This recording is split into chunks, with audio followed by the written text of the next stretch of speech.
Welcome to the Independent Thinking Show for Fifth Wrist Radio. This is a place dedicated to showcasing the great people doing interesting things in the world of horology. My name is Roman, and today I'm joined by my friend and co-conspirator Sean, aka the Book Watcher. Hey Sean, how are you? How about yourself? Doing good.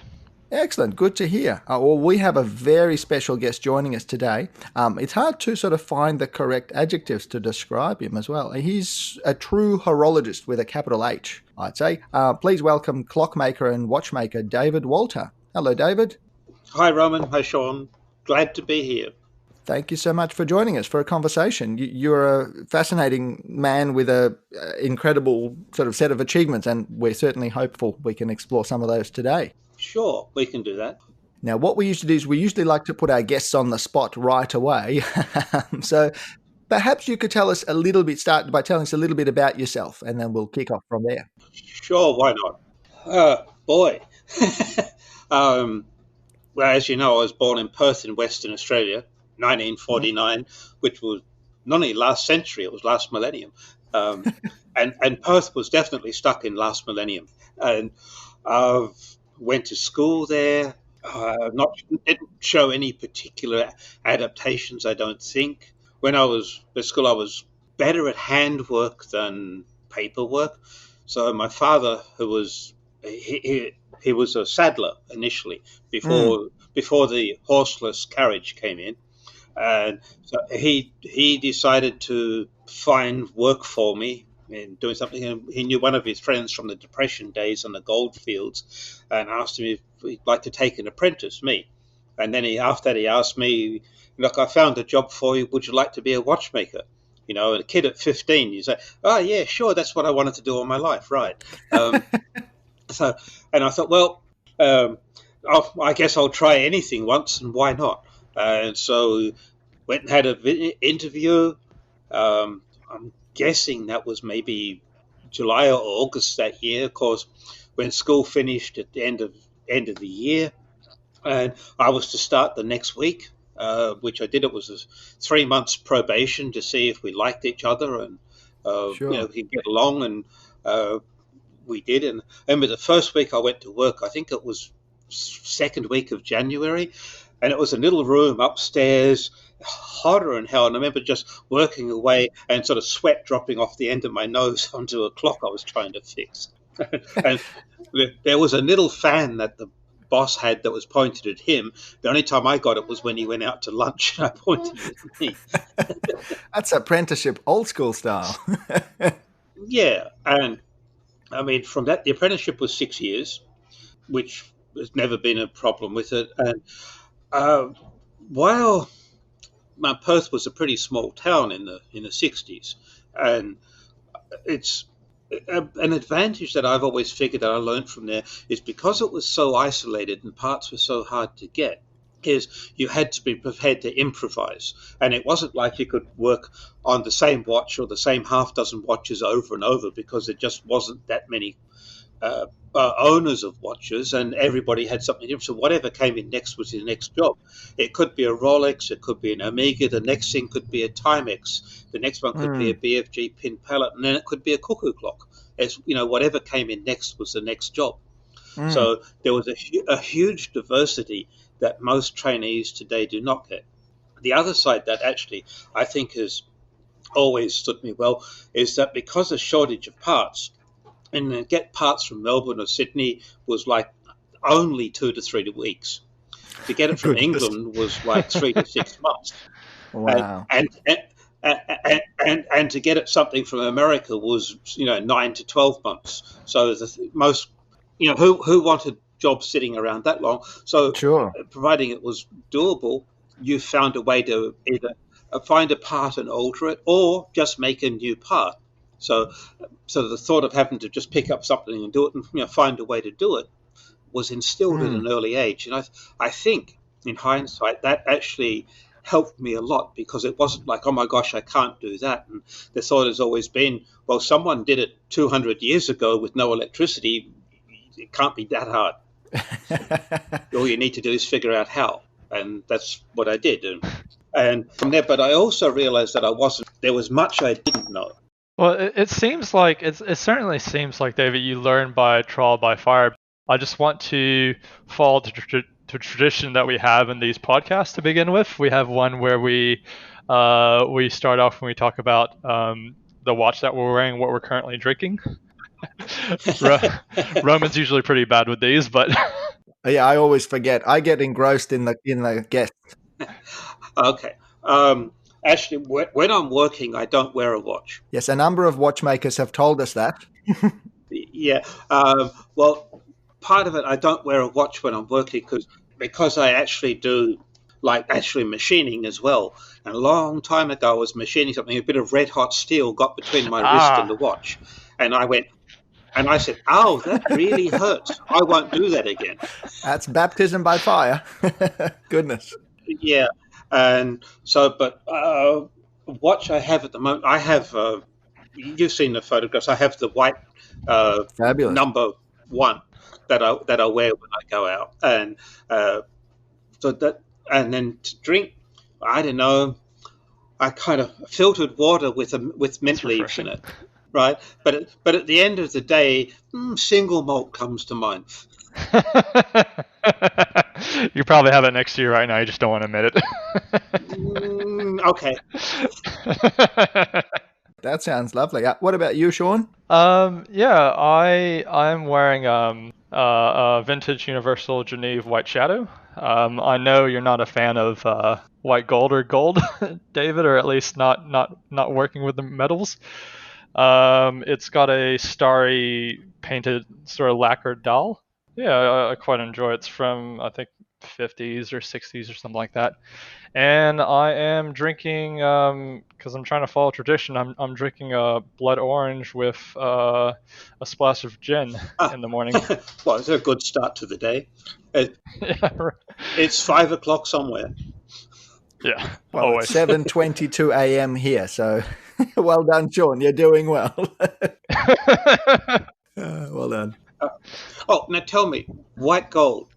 I was recently looking into white gold cases, and somebody asked me about most white gold is, of course, gold and palladium. Nickel. Mm-hmm. And I've never really liked white gold because of the nickel. But somebody asked me about white gold and palladium, which is relatively new on the market, I think. So I just wondered if you had any thoughts of palladium versus nickel. Myself, I don't really have too much of a preference in regards to the material. I find usually, in regards to this watch, I chased it for quite a while because it had like a starry dial, kind of like Starry Night. So I'm more drawn by sort of the aesthetic of a watch, and that it was also a micro rotor movement. It was quite slim, so that's what actually drew me to this particular watch, and I chased it for quite a while. Yeah, actually, that's a nice movement. Yeah, it's a pity they didn't put display backs on way back then. I know, because they definitely did their work on the movement. It's I had it serviced recently by another friend of the pod, watchmaker Michael Woods, and he actually put a video on his Instagram of servicing this watch and showing the movement, and quite a few people asked if that movement was encased in a display back, because they were surprised by sort of the quality and the effort put into it. And nobody saw it. Yeah, nobody saw it. Not even the owner. The original owner, perhaps, yeah, but I'm the owner, and I got to see the video, but that's the extent of it. Nice. But wasn't the idea of these things is, you put the decoration and the work on the movement to impress the next watchmaker who was going to service this watch in 50 years' time or whatever, because they were meant to last. They were meant to be an intergenerational object, which... Yeah. They were designed and engineered up until the late 60s by watchmakers. Late 60s, the watchmakers were removed, the engineers remained, but the marketeers and the accountants moved in. Yes. And that's when quality started. But when they were made before, they made them like that because it was pride of work in the factories. And it was much more so then than now. And we saw what happened with various things around the place on the thing, but some pieces are exquisitely finished and never able to be seen. I remember a quote from the 60s. We got a thing from Switzerland said, "We are no longer making watches for watchmakers. We're making them for customers." Oh, isn't that a chilling thought? And I always took that as an excuse. We're going to spend less money on making the watch, so there's more profit. And that's certainly pretty much what happened. Mm. But and I guess, I mean, at that time, world was recovering more from World War II, and things were a bit more affluent, and things were moving a little bit different. And I guess they wanted to produce more. And I suppose if you reduce finishing time and you're making like Amiga a couple of million pieces a year, you save like 2%. It's a big number at the end of the year. Yes, yeah, sure. Yeah, that's a real shame, because I think for me and a lot of people on the channel, especially for Roman, it's more so the watch is like a connection that you establish with the maker. You get to enjoy their work, their craft, and I know especially Roman, has a lot of relationships or watches from independents, and I mean, what are you wearing on your wrist right now, Roman? That's a beautiful segue. Well, I knew we had David on the show with us. So what I decided to do was get a watch from a maker that he knows and he's collaborated with. So I have my Joshua Shapiro Infinity Series. Oh, okay. Watch on. Yes. I thought that would be particularly appropriate to wear it today. So it's a beautiful, beautiful watch. Good choice. And drinks wise, I'm not that exciting. It is 7:20 a.m. So I've just got a double espresso. So. But I'm glad Sean is, waving the ethanol flag on the show. That's great. I'm having the double espressos after this chat.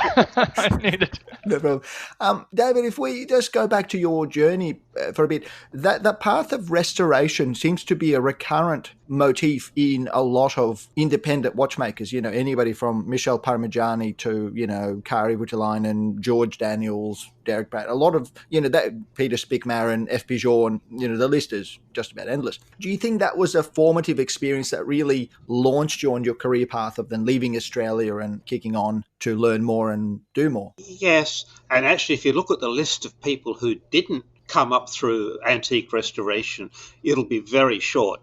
The only one I can come to mind with is Roger Smith. Right. Yeah. Okay, fair enough. Yes, because he went through the TAG service centre and school. So but that's right. Through the people often ask me what to do, and I always tell them, you need some experience under your belt. Okay, you might have been working for a company and you've seen the 6 models or 10 models they may produce, but there's lots of other ways to get to the same end result. So I tell people, get some restoration, do things, just buy an old watch or something, a pocket watch even, on eBay or a swap meet or something, and work on it, fix it, sell it, and then buy something else, a different thing, to gain experience on it, because there's good, bad, and indifferent in everything, old and new. Right. And I often look at the things that over the years I've actually this week I'm actually doing some restoration. I hardly do any anymore, but because it's a good customer who's also a good friend, I kind of couldn't refuse. Or if it's something that I'm interested in, like, I don't know, Breguet pocket watch or marine chronometer, I'm there for that. But the normal run-of-the-mill stuff, I have lost interest in. But sure. In looking at things over the years, I've seen some brilliant ideas and I've seen some terrible ideas. And I've always remembered, even sometime in the 70s, I was working on a complicated, I think it was a pocket watch with a calendar, perpetual calendar on it. And it was a nightmare. The idea was good, but the nightmare and how it was executed was terrible. To tighten the friction on the cannon pinion, you had to take all the complete calendar work off. Oh, wow. And it was literally a day's work to do a 30-second job. And I thought, I'm never going to do anything this stupid. So everything goes, if I do things that's in layers so that something can be removed in its entirety to work on something else. And I saw lots of good sort of sometimes just design ideas of how it looked and other things of how things looked really bad. And so I must remember, don't do that. And but there's so many ways that things have been done over the years in the last, let's say 300 years, but 200 certainly, of different ideas to get there, as well as you also see technical development, which I find interesting. I'm not sure it's actually fundamentally important. I just find it interesting of how things developed over the years. They started off with something and they worked on it and improved it and did something else. And something like Inca block shockproof system, for example, is a good one. They came up with there was no Inca block until 54 or something like that, 56, fairly late. And up to that, if you dropped the watch or hit it, you broke the balance staff and it was expensive. And then when Inca block came in, it suddenly removed all that, shock problem. And it was a very clever way to, to make something like that. And Breguet did something that he called parashock in 1800s, and it was better than nothing, but it wasn't ideal. But it had been worked on and developed since, and you see a number of ideas where they try this and someone else has tried that, and then eventually it gets perfected. And that I find fascinating, like in, I don't know, history of horological engineering, perhaps. David, that's it. Really, something that really strikes me about you as a watchmaker. It seems like you're a very, curious and especially quite pragmatic watchmaker. If I think about the experiences, the baptism by fire you spoke about in your first 6 years of apprenticeship of having to, fix everything and nothing was available to you. And I'm remembering a conversation you had on the minutia repeater with Kieran Shaker, where you emphasized a lot about. I guess I would describe it as serviceability of parts, of continuity, of building something that's going to last going forward, that can be fixed, that can be that lifespan continued and really be a lifetime piece. And I find that quite interesting because when we think of or at least when I think of a lot of really special independent watchmakers such as yourself, or really special watches, it seems that the focus is always solely on maybe the aesthetics or the accomplishment of the complication, or the idea of the watch, more so than is this going to be something that is maybe a utilitarian piece, or something that is going to carry on more so beyond just the idea of it. I was curious if you would expand on that, on your approach to sort of watchmaking, your focus. One of the things I decided in the beginning, again, of having seen a number of pieces that were unserviceable alongside some pieces that were eminently serviceable.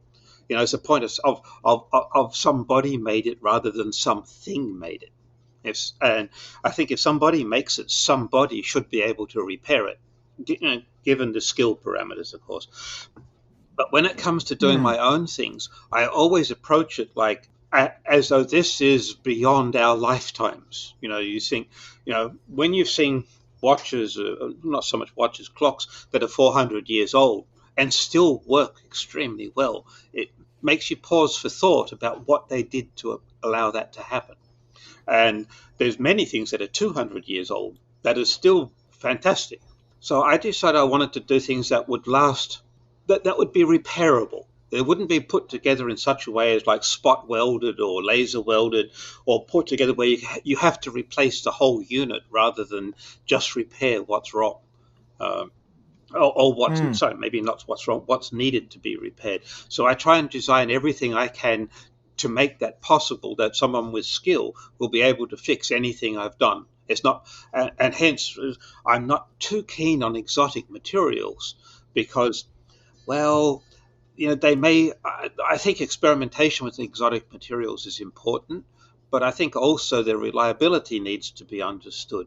And if you think about this, just think about VHS cassettes, right? If you want, nowadays, that's not that long ago, and they're dead.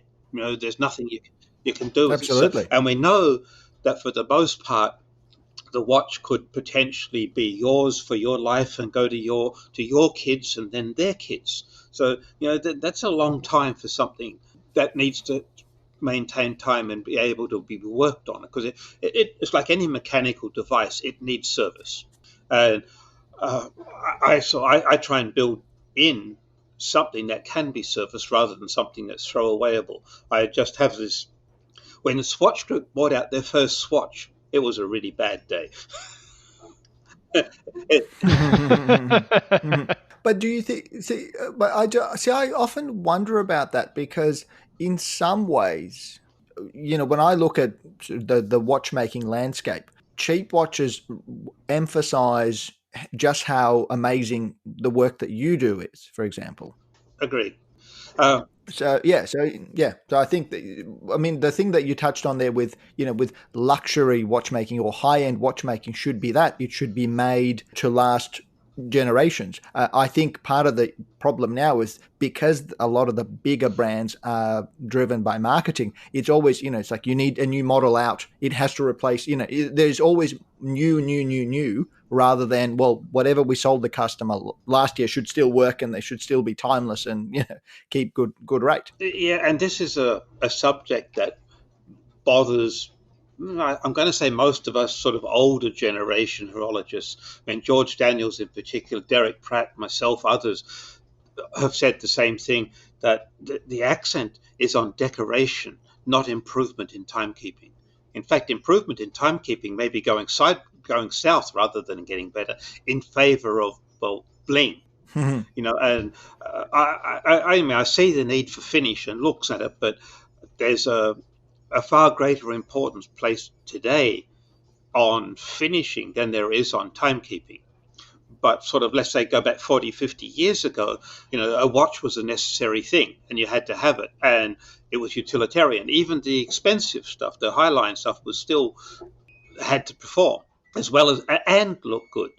But I would like to see the money that's being spent on crazy designs and crazy ideas maybe done in improving timekeeping, and I'm not seeing that.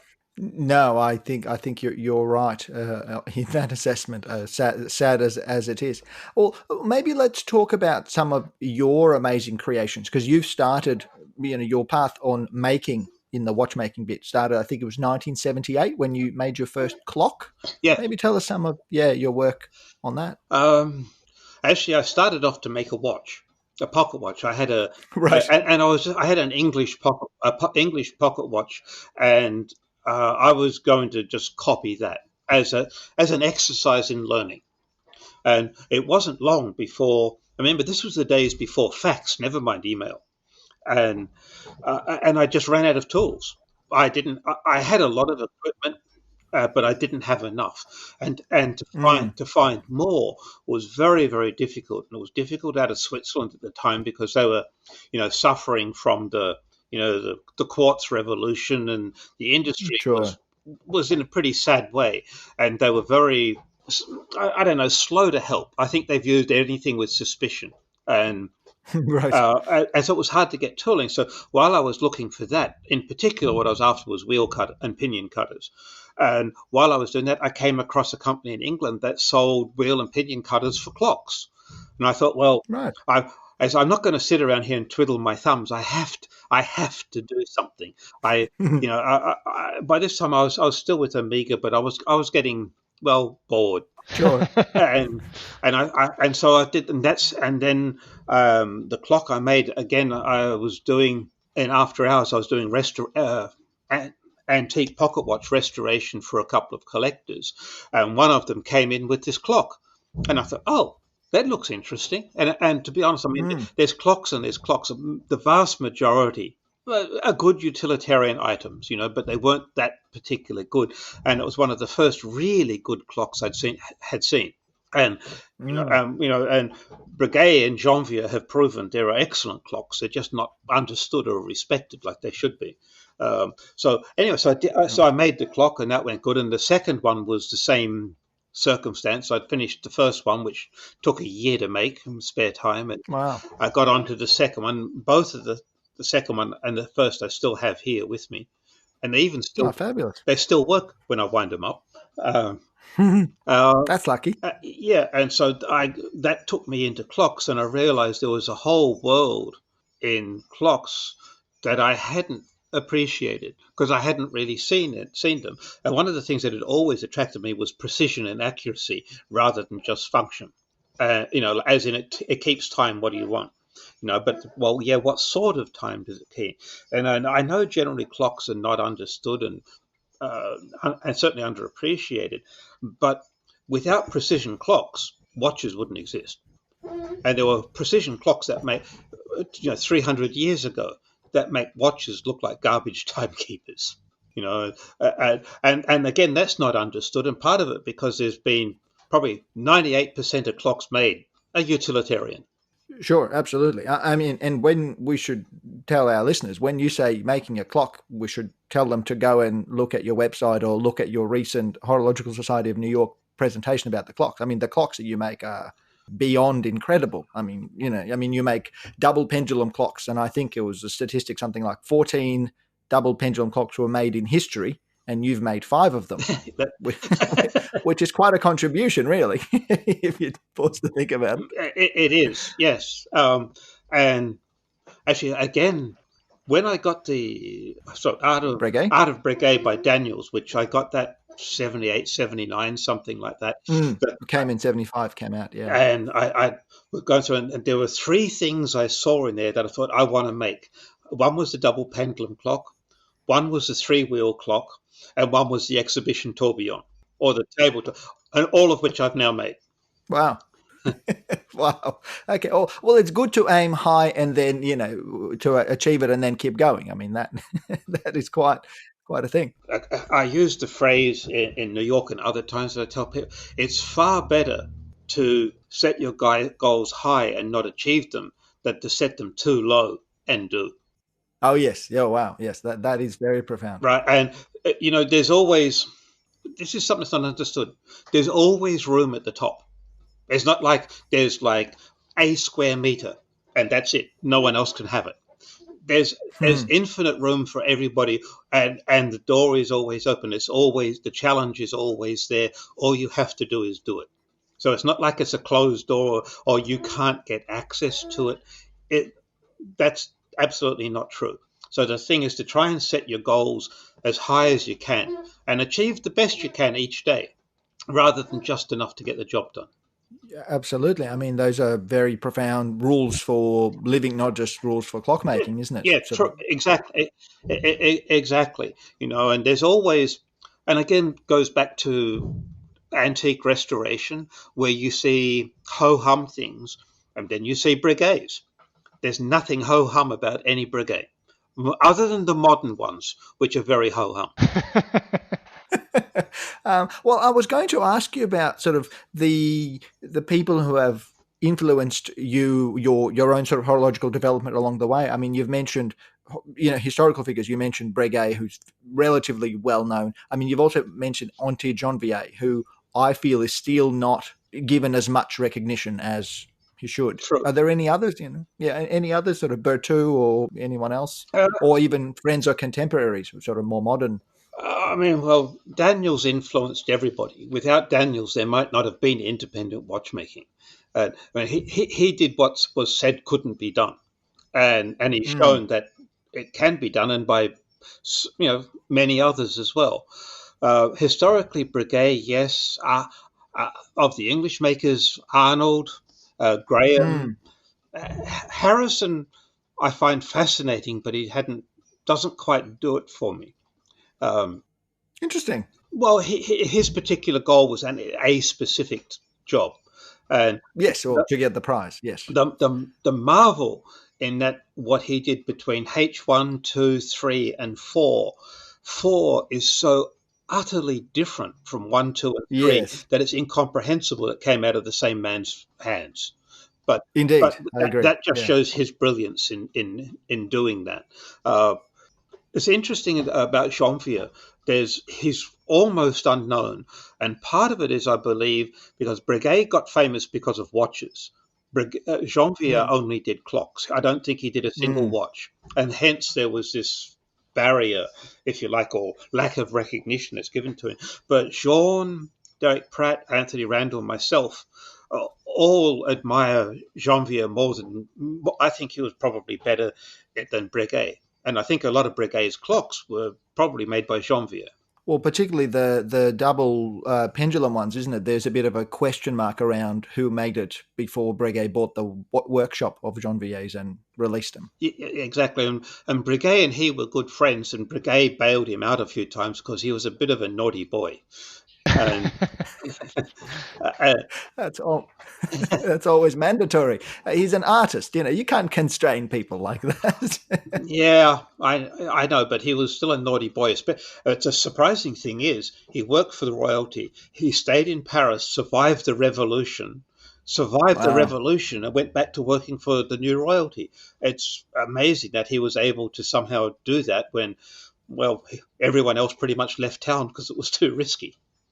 Yeah, or met the guillotine. Yeah, Yeah, wow. yeah. That is incredible. And so he's not been appreciated. And his works are astounding. If you can find, there's a book that Michael Hayard produced a few years ago about Janvier. It's quite a thick and expensive book, but Mm. the work in there is absolutely stunning. And he did unbelievably complicated things that are amazing as to how he did it. But Yeah, absolutely. Yeah. some of And I've got the book with me here on the shelf. It is, you're right. It is a must have. Yeah, absolutely. and yet it's not truly appreciated. And part of it, I think, is because with watches you can put on your wrist and you can show people easy. A Mm. clock you can't carry around with you just to show friends or whatever, and you can't sort of pick it up and turn it around and look at it. I think clocks are interesting because I've been in preparation for sort of speaking with you today. I was sort of reflecting back on clocks.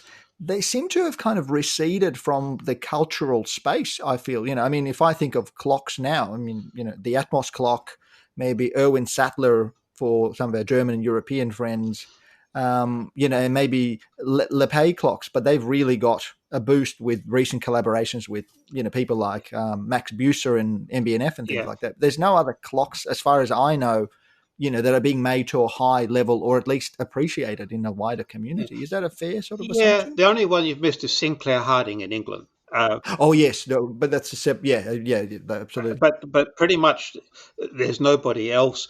And also the general interest in clocks has waned dramatically. In the antique Hmm. world as well as in the modern world is just it's just pretty much gone. Disappeared. It's happened before, I suppose, and it'll take some time for it to be appreciated again. And it's a pity, I think. But again, sometimes clocks don't fit into modern houses very well, and largely depends how you make it. You can make it contemporary or you can make it like a replica. And I don't like doing replicas. I like to sort of develop something myself. Like with the exhibition tourbillon, Breguet's idea was really great, but I wanted to make it look a little more attractive. Plus, I had to do something, so I added the Wandering Moon. I was going to ask you about the Wandering Moon. That is a beautiful, beautiful thing that, apart from, I think Vianney Holter is the only one who does it in the wristwatch. Yeah, That's the only other maker, as far as, yeah, okay, so that is correct. yeah. It's a beautiful way to show it. As far as I can tell, Janvier used it in 3, perhaps 4 clocks, and variations of it, not quite the same. And that was it. It was never picked up by anybody else. And Vianney was the next person to use it, and then myself. And I don't understand why, because it is such an excellent way to actually display the moon. And until like 20 years ago, Swiss watches would come out with their high precision moon phase, which was just a simple disc that clicked over once a day. It's already hours out per lunation. And at the end of the year, it's days out. That's not accurate. That's garbage. And and I can remember having several arguments about it. I think the first really accurate moon I did was on the perpetual wall clock I made based with Daniel's calendar system in the thing. Oh, wow. And that had, I'm trying to remember, that was actually quite accurate. That was, I think, like 6 or 7 hours in a year. And then Wow. when I did the spherical moon on the double pendulum clocks, that's the error on that was, I think, 3.2 seconds in 2.6 years. Wow. That's pretty accurate. And and you will see, having said that, there's a few independent makers are claiming their moon phases are good for 1,000 years, and I can tell you they're not. And there's reasons. The universe is not static. There's nutation and there's drift. So what's right now and even right in 100 years will be different because the universe has shifted in its orientation. So it's up to be right, to seconds a year, a lunation for 1,000 years. It's just not going to happen. And this is a part of the mathematics and the mechanics behind it that is generally not understood, and it's also almost never spoken about by the industry. It's just kind of taken for granted rather than actually researched. Yeah, I find that's really interesting, David, because I mean, admittedly, when it comes to collecting, I'm at watches, and I've just started picking up, just some odds and ends, some clocks that interest me, because I was sitting at home and I noticed, the devices that we use to tell time around the home, at least in my house, are just these little, alarm clocks here and there, these, Kmart, Walmart alarm clocks. So Right. or, on my computer screen at the bottom right corner. So I used the excuse, part of the same reason why I guess I got into watches, to not look at my phone for time, to just have something I can, build a relationship with and sort of enjoy, reading the timer, enjoy seeing how it works. And I was really surprised, looking at your work, to see the level of complexity and the accuracy of these clocks, and to see your work. You've actually implemented improvements, on some of the designs that we've spoke about so far. It's quite a curious thing for me. I was expecting the sort of accuracy, sort of fed that it only came from, say, digital or quartz devices, so to speak. But yeah, it's quite in depth. I mean, what experience, or what did you have to do to gather this knowledge of sort of the engineering behind it, or the formula behind, this level of accuracy to build it into a clock?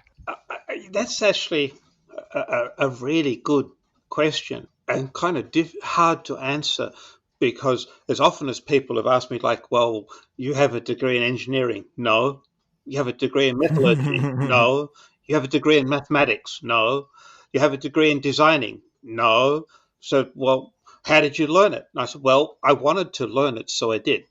And so instead of researching, let's say, instead of having a degree in engineering and covering engineering in its broadest concept and then narrowing it down to, I don't know, bridge construction, road construction, automobiles, or designing, or, other mechanical devices, I just narrowed it down. I wanted to know about a specific area, and I learnt that, as opposed to trying to learn the whole field, because I'm not interested in the whole field. But I don't quite know where it all came from, but I saw things that I somehow intuitively I knew seemed to be a good idea, and then I would ask somebody as to about it, as like, is this a good idea or not? And eventually you learn that you can learn some things and think, okay, I'm right on this, but I'm not sure about that, and then you remember what you were wrong about, and then to research other areas, excuse me, of where you can make improvements, or how do you do it. I mean, pendulums are extremely complex. They're simple devices, but extremely complex in function, and still, even today, not fully understood as to what they do and how they behave. And the last improvement I made to the things on the double pendulums I did was to use fused silica pendulum rods, because that's the most thermally stable material on the planet today. And Wow. which the only downside is if they're, because they're quartz, they're breakable. If it was a metal, of course, it might get bent but not break. But it's not just a single item that makes a precision or high precision clock. It's multiple things and pieces, things that wouldn't make any difference at all on a normal, domestic clock, and now suddenly make a huge difference.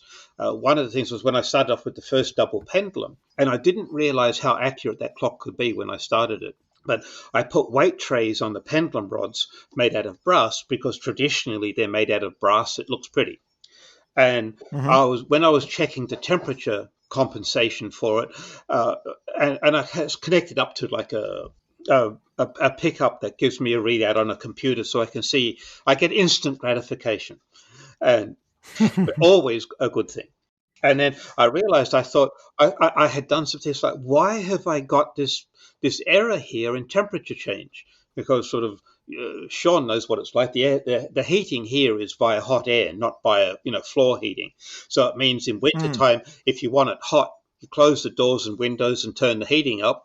And if you want it cold, you open the doors and windows and turn the heating off and tell everyone to put something warm on. And you can get a change of like 30 or 40 degrees Fahrenheit really easy. Wow. And so that gives you like a fast reaction to it. But I discovered by seeing the weight tray had like a collar that was maybe 20 millimeters tall. A weight tray itself, the diameter doesn't matter, it's the height. That was another sort of 3 millimeter there. And that 23 millimeters that was on there, on the tray, was giving me 10 parts per million per degree centigrade temperature error. Wow, you're really playing with small, with small shavings. Wow. You're right. And then sometimes people will ask about, well, what's 10 parts per million? And Sean will know from living in LA. Everybody knows what that means because that's what the pollution levels are printed in the paper every day, parts per million. That's depressing. Well, but it's it's common there. The other thing is like, well, how big is that? And it's 1 part in a million parts. How hard is that? And so, well, think of it this: it's 1 second in a million seconds. So how big is that? Oh, God's sake, it's 13 and a half days. Wow. So that's it's when you get to like the fine point of things, like seconds per day is too coarse a measurement. So parts per million are much easier to deal with. And yes. I was fascinated by that because the clocks that you make are amazingly precise. Yes. Now, more recently, you've moved. Well, is that ship's bells? That's lovely. Oh no, it's a clock in the. Surprisingly enough, I have several clocks at home. And your own or other makers? No, I have some of mine, but I also have 4 English antique long cases as well. Oh, beautiful. That beautiful. I like. And I keep one of them going because you wake up at night, what time it is, you wait long enough, the bell will strike and it'll tell you. Lovely. Beautiful. So yes, that's what was. Yes, Sorry, I was saying. What I find really interesting is your background and a lot of your career has been making amazingly precise, high precision clocks, double pendulum, tourbillons, things like that. Now, more recently, you've moved in wristwatches, and it's. Correct me if I'm wrong, but those kind of levels of precision are just not achievable in a wristwatch. Is that correct? It's not achievable in any watch. Yes. So what? Yeah. Sorry, go. No, I was going to make the exception that they made for the military marine chronometers, which are up there, but those things were put in gimbals and not moved around like in a pocket watch or a wristwatch. They also made Hamilton, in particular, extremely successful in making a deck watch, which was a large pocket watch in a box that just sat there, and that was the next most accurate thing. And wristwatches and pocket watches were good, but compared to that, they weren't as good. So what made you, what gave you the spur to move towards wristwatches in more recent years? Well, I'd always started off to make a watch, remember? I couldn't get the equipment. And then I got sort of fascinated and sidetracked by clocks, but I'd always intended to come back to circle from where I started in watches, and which is what I wanted to do. But after I finished the last double pendulum clock that had the perpetual calendar, sunrise, sunset equation of time, and the other half was sidereal time with a wandering moon and a planisphere, I sort of somehow consider that my masterpiece. And it's sort of at that point, this didn't come about instantly. It sort of came about slowly. But I thought about it, and I thought, I kind of have achieved everything I wanted to achieve. So now the time was to turn to watches, and which is what I did. And it's probably, as far as I know, I'm the only one anywhere who does both watches and clocks. It's a very divided field. It's the same as like between automotive, like cars, and earth moving equipment. They're both wheeled equipment, and anybody who thinks a Mack truck or earth-moving equipment isn't a precision device is nuts. Because if you have a Mack truck and you've got to haul 30,000 kilos of stuff across the Nullarbor, that truck better be pretty darn good. Indeed, and pretty reliable. That's right. Yes, it has to be at its own level of precision. And the same with earth moving equipment. If you can't have like a truck that's going to take a 300-ton load of iron ore or something on the back of it, everything has to be right or it's not going to do its job. So it's not that it's worse, it's just different. And precision applied in a different direction to it. And so in going into watches was a change, but most people did not. A lot of watchmakers have never touched a clock in their life, and they just think they're horrible things. In some cases, they're right. And in some cases, there's some pretty horrible watches out there too. But very, very few people have done both like what I've done. And I'm not aware of anybody. There's certainly, as an apprentice, you started off on clocks. And of course, the idea was this was just cheap commercial grade clocks that didn't really matter, if you made a mess of it because they weren't expensive anyway, a few dollars. But it gave you the mechanics and the engineering principles are the same as watches, but it gave you the feel of how things fit together, of how they work, of what screws, nuts, springs, and things are all combined to do with it. And of course, the goal was, as soon as you could, was to get off clocks and onto watches, because that was the happening thing. Yes, and I did the same, except I retained an interest. I saw some better clocks and retained an interest in it. But I know when I was in England, the watch and the clock shop were completely separated. As a watch guy, I could not go into the clock workshop, and vice versa. It just, it might not be a death penalty, but it was close. Oh, wow, goodness. So just to make a comment, I think George Daniels is the only person I can think of, who he made a marine chronometer, then he made those, Breguet type 3-wheel clocks, and then he moved to watches. Yeah. Yeah, George was lucky. He had that clock in there for a service, so he copied it for his. And is that right? I had to look at photographs and figure it out. But yes, George did that. He made a couple of clocks with grasshopper escapements as well. Yes, but the rest of the world, I don't think anybody does it. Somehow I ended up unique in it, but it wasn't intention. It's just result. Yeah, I think the only modern one I can think of would be the Russian fellow, Konstantin Chaikin, who makes watches, and then he makes these really ultra complicated calendar clocks for the Russian Easter calendar and things like that. I remember seeing something. Yes, that's uncommon. Very uncommon. So and most clock people don't want to know about watches, and most watch people don't want to know about clocks. So I've ended up here, and there's always interesting things in both worlds. I was going to say, we mentioned the Wandering Moon. My next project, when I finish up, I've got a couple of clocks here, as I said. I posted one on Instagram this morning, which was a desk clock, an absolutely stunning piece, beautiful. Oh, wow. As I've always had a soft spot for these things. It's English made, but it looks French, but almost, except it's made better than the French things are. They're beautifully made. I thought you were going to say, it works. France had a really good horological industry until after the war. Or maybe it was because of the wars, and they were still making watches. Cheap variety. Lip was one brand that comes to mind. They were still making them into the late '60s, and I think Quartz just wiped them out. But French produced an enormous number of really high quality clocks, and even quite economical. They didn't really make junk.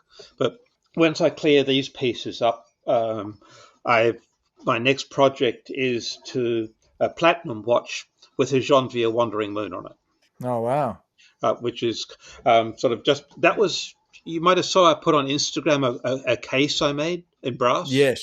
Yeah, I did. Well, that's essentially for this project. And also my I had a jeweler who was going to make in LA who was going to make the case for me because I was a bit nervous about working with precious metals, never having done much of it. And let's just say he monumentally screwed up. Had to take it in your own hands. Now, did he actually screw up, or would 99% of people accept it, but he screwed up in David Walter's eyes? I'm always curious about that. Fortunately, at this time, the last visit I had, I was down there with a friend, so I had a witness. It wasn't my eyes. Okay. And it was just whatever it was. So I thought, what the hell, I'm going to figure out how to do this myself. It isn't rocket science. It isn't that hard. So I made the case in brass first to find out the shortcomings. Because, well, let's just say platinum is expensive, but it's also very, very difficult to work with.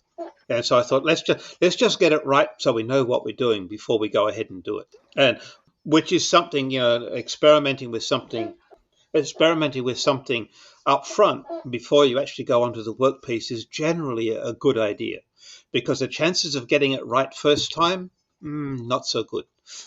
So David, with the watchmaking now, since you're, it's a bit of a transition from clockmaking to watchmaking, are you looking for, some sort of a challenge or evolution, or to achieve as much precision as you can out of your watches?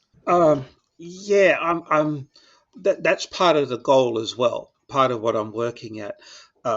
One thing with this one, I like the other independents, will stay with 18,000 trains or 19,800 or 21,006 maximum.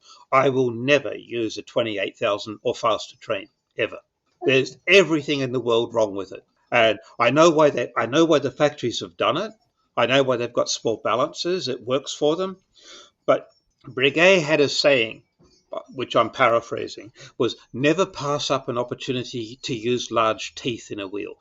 And in his day, this was important. Pocket watches were not particularly dust-proof or anything, so dirt was a major problem, along with poor oils. And the modern watches have such small teeth, the tiniest little thing in there will stop it. The other side is, because there's so many of them, and you need stronger springs to drive it, there's more wear and tear. So I don't believe the longevity of those watches. Say a modern watch today with 28,800 train, I don't think is going to last as long as, say, a Patek from 1960 with a slower train. Just it's going to wear itself out. And so hence I will stay with slower trains. And as you notice, so does all the other independents, unless they actually are pirating bits out of a Swiss movement that has a fast train in it. No, you're right. I think Kari uses that. I think Roger does as well. Yes. Yeah, actually, you're right. Now I think of it, you're absolutely right. And Jean, the list, and Derek Pratt, who was a really good friend. It's pity he died so early, because he and Anthony Randall were superb watchmakers, better than George. Well, yeah, I mean, I was going to ask you about sort of friends and contemporaries, because Derek, you've mentioned Derek Pratt a few times, and I was lucky enough. I was in London for the Worshipful Company of Clockmakers event, and I got to meet his daughter Carol, who was a lovely, lovely person as well. So we had a good chat about Derek. Yeah, you're right. I mean, once again, I also feel that his contributions are sort of haven't quite been recognised enough. No, and it's nice that, Frodsham sort of picked up some ideas from him in their watch, and there's guys out who are trying to make that Derek Pratt wristwatch. Yes, I've actually seen one, and it's pretty good. Don't like the dial much, but the movement is beautiful. And again, they've used Derek's version of the rouleau triangle to make the escapement work, and the remontoire, which is very nice. So. And I saw somebody else recently is doing a similar thing. But I noticed they didn't actually give Derek credit for the idea, which is dreadful. Yeah, that irks me. It's one of the reasons I make sure, like the guys I work with at times, I give them credit, and in part because over the years I never got any from anybody, and it really, really bugged me. So if somebody is doing something good, there's plenty of room for everybody, and give the younger guys credit, because I want to encourage them to keep doing things and growing. Absolutely, and you have been very generous in acknowledging, the collaborators. I mean, I just think of, Josh Shapiro has made dials for you. I think you talked about Artur Akmayev about the engravings, and even the chap who makes the boxes for you. I think it was David Sims. I Yeah, think, yeah.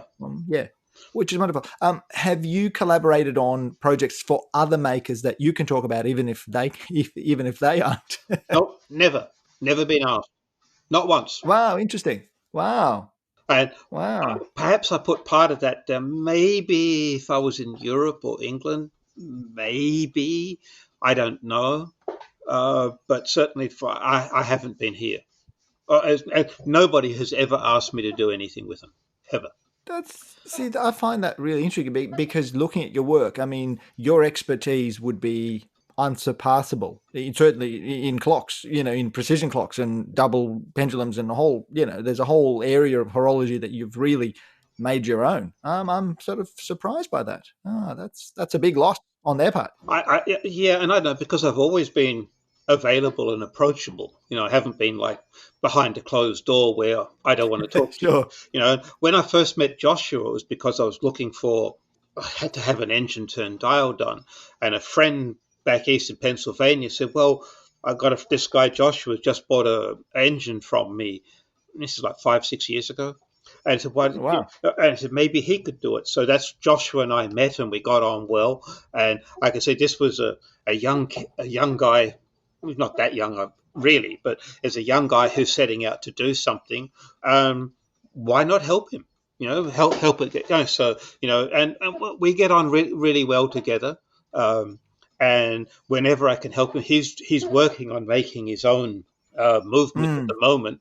And often contacts me for like advice of how to do this or what's a good way for that or something. And I'll offer whatever help I can because I want to see it proceed. I don't want to see it stagnate. And part of this is I learned everything I learned the hard way. I didn't get a whole lot of help. I had to make a pest of myself amongst those who knew to try and learn things.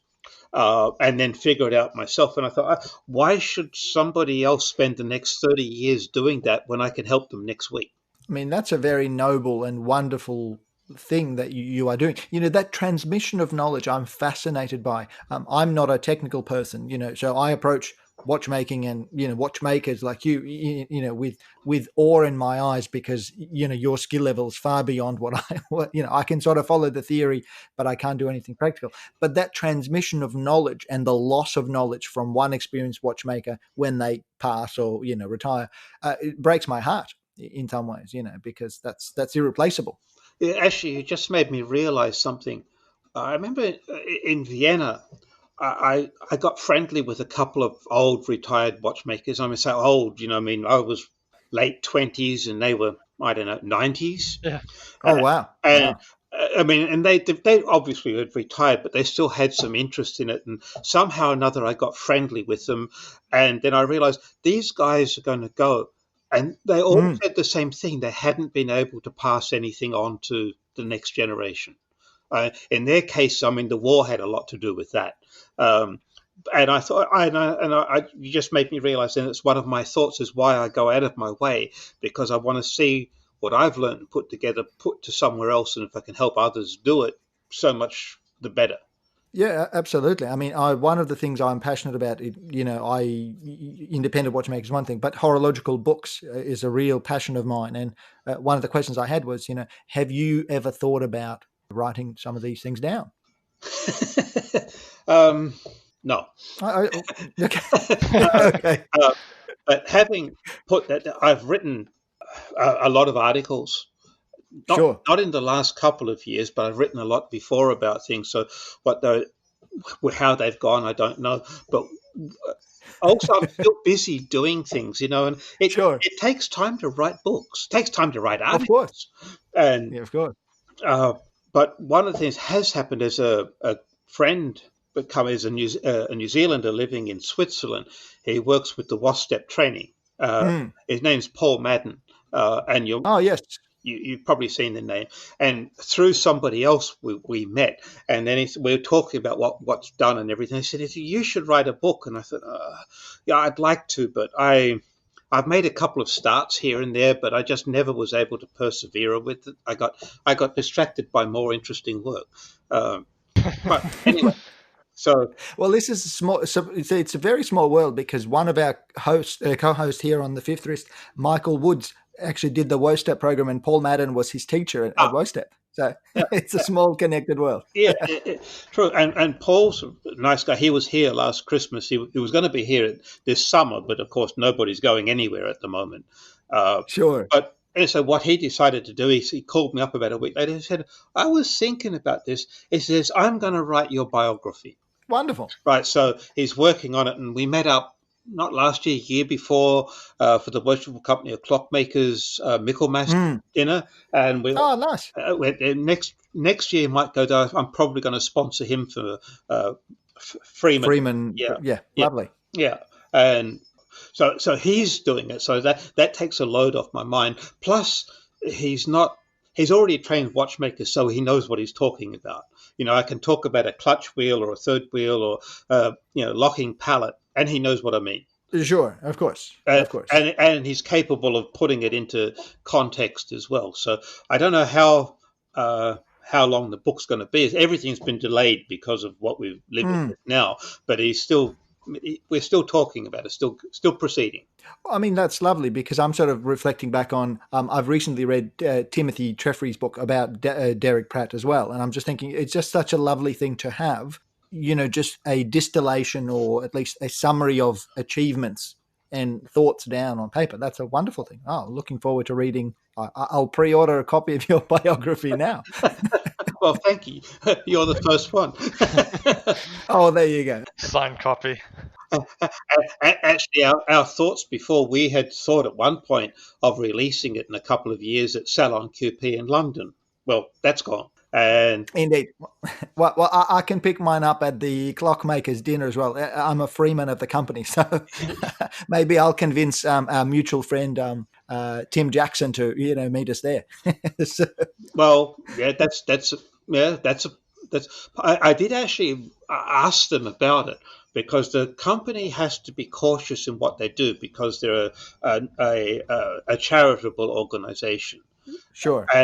But what might be possible, I mean, this is dealing with bureaucracy, of course, is perhaps we might have the book launch at the Watchmakers Collection at the museum in West London. Was it Knightsbridge, Kensington, wherever it is, at the Science. So that's maybe Science Museum. That's what we thought. Not failing that, but maybe as well as we might do it at the HSNY in New York. Well, I mean, the talk that you did for the HSNY was very good, and I strongly encourage all our listeners to check it out. It's a really, you explain your journey as the independent watchmaker really well, but also there's some wonderful sort of historical pieces about evolution of double pendulum clocks and things like that. It was fascinating. Yeah, I know. But just on that subject, it's always amazed me that, I mean, there was plenty of skill available in the day, and money was not a problem at that point. But I never understood why the double pendulum clock wasn't more widely used, especially because everyone was after accuracy, and the double pendulum clock, I think I displayed on the board, I had it running not in a vacuum, because if you put things in a vacuum, you improve timekeeping by a factor of 10. It's that simple, just by removing air. And wow. Working in a vacuum has other problems, but still. But I had that double pendulum clock running. I had it running for several days at 0.01 second per year. Goodness me. Now, wow. Now, in the terms of a clock not in a vacuum, it can't keep that up. Physics fix that. Of course, in California, the other thing that messes it up is earthquakes. Oh, of course, yes. And that messes up precision timekeeping, like from a pendulum, because you can measure the things, and I can measure the freeway. A 101 freeway is about a mile away, and there's a long bridge over the San Ynez River, and the bridge is maybe a third of a mile long, and not in summer, but in wintertime when the earth is wet, it transmits vibrations better. And I can measure semis going over the joins on the bridge. Oh, wow. They're going, kabump, kabump, kabump. And of course, things change with it. And it's also possible I haven't actually done a whole year's test because I haven't got a double pendulum clock of my own to do it on. But I'm also sure I can detect the phases of the moon because it affects gravity. The high tide, low tide affects gravity flow. The gravity flow affects the pendulum, which affects timekeeping. Wow.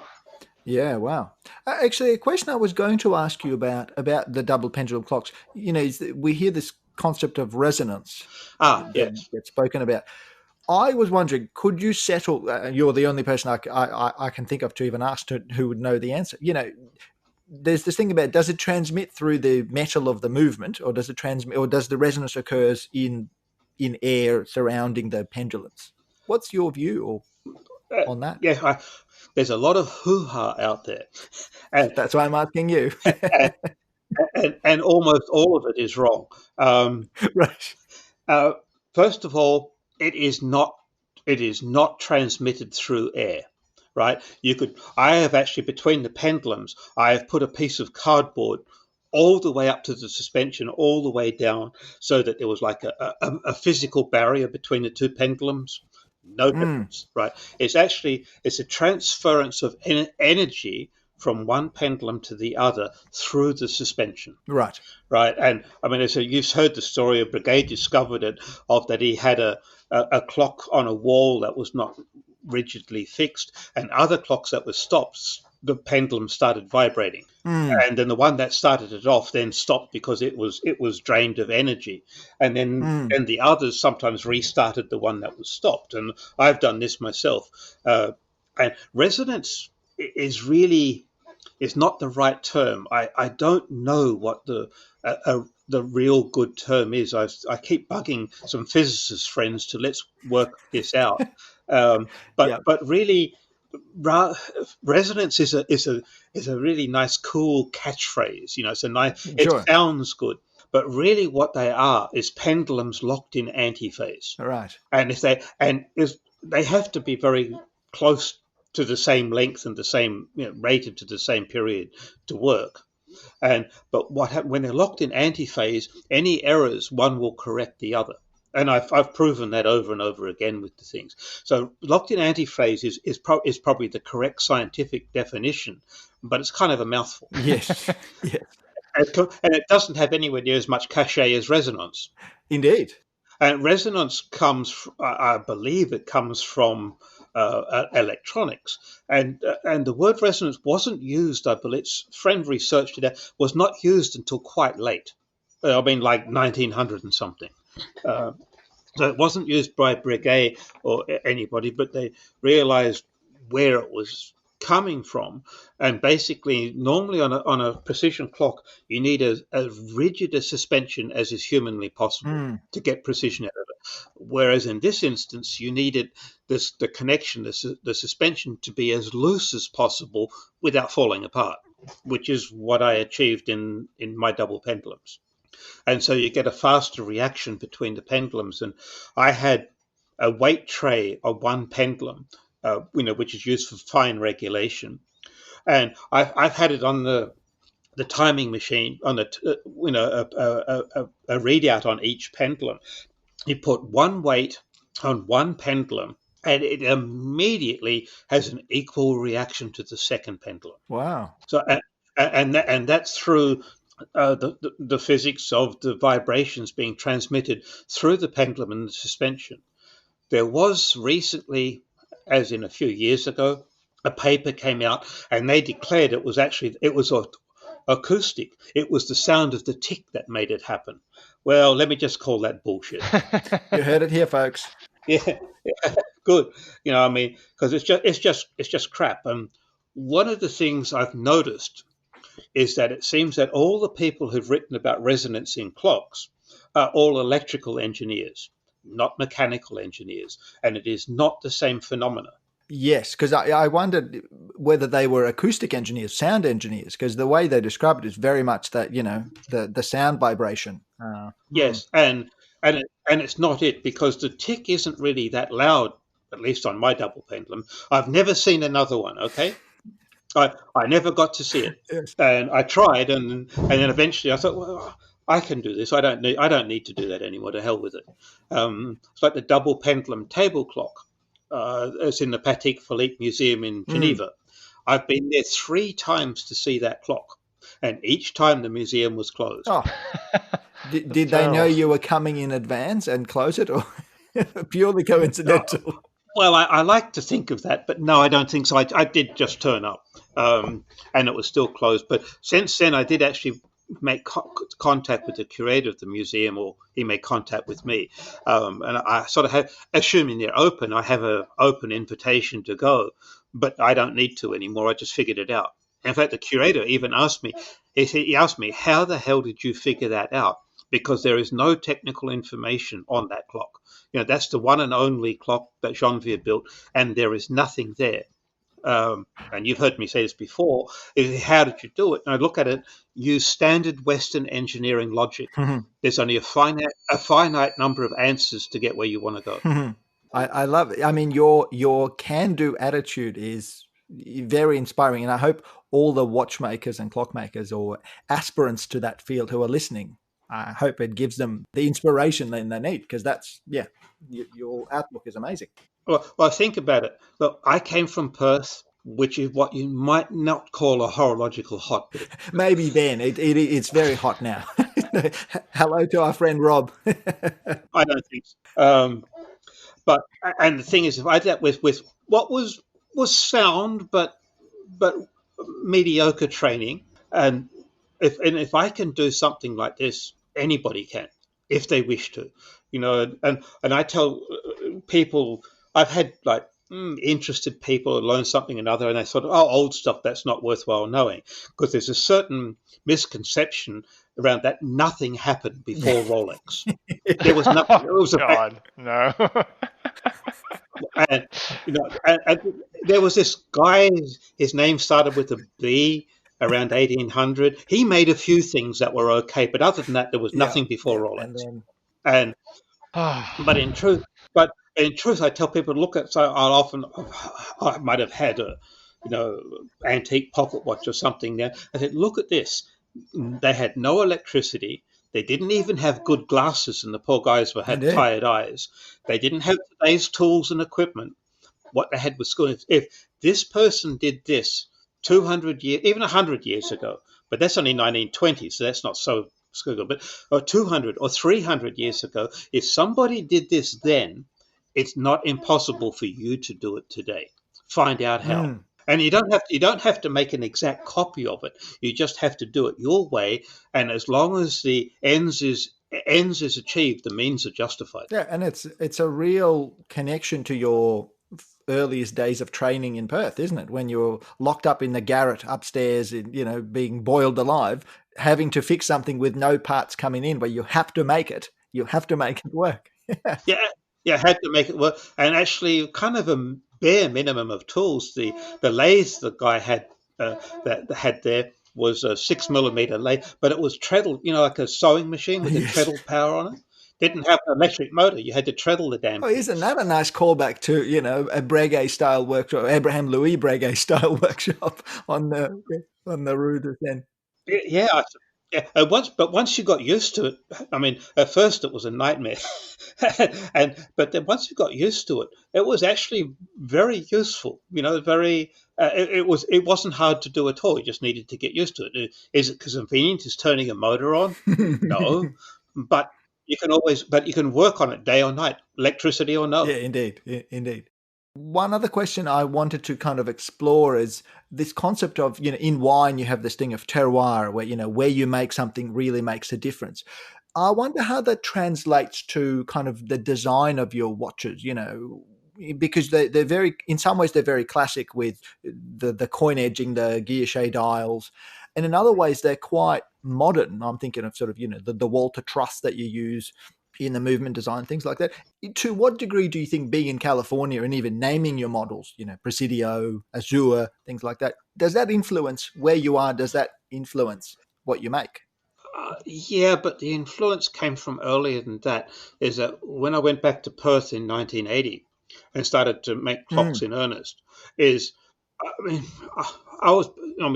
made clocks, but I was still early days. but there was nobody else to ask in the entire country. Wow. So I had to reinvent the wheel my way, which was, if you wanted to do it, that's what you had to do. It wasn't a matter whether you like it or not like it. If that's what you wanted to do, this is how you had to go about it. And for a long time, that kind of bugged me. And then I realized is that I was creating the clocks at that point in my own style. Whereas if I'd been living in England or Europe, I would have had blinkers put on me and done it the traditional way. And so I was unfettered by tradition.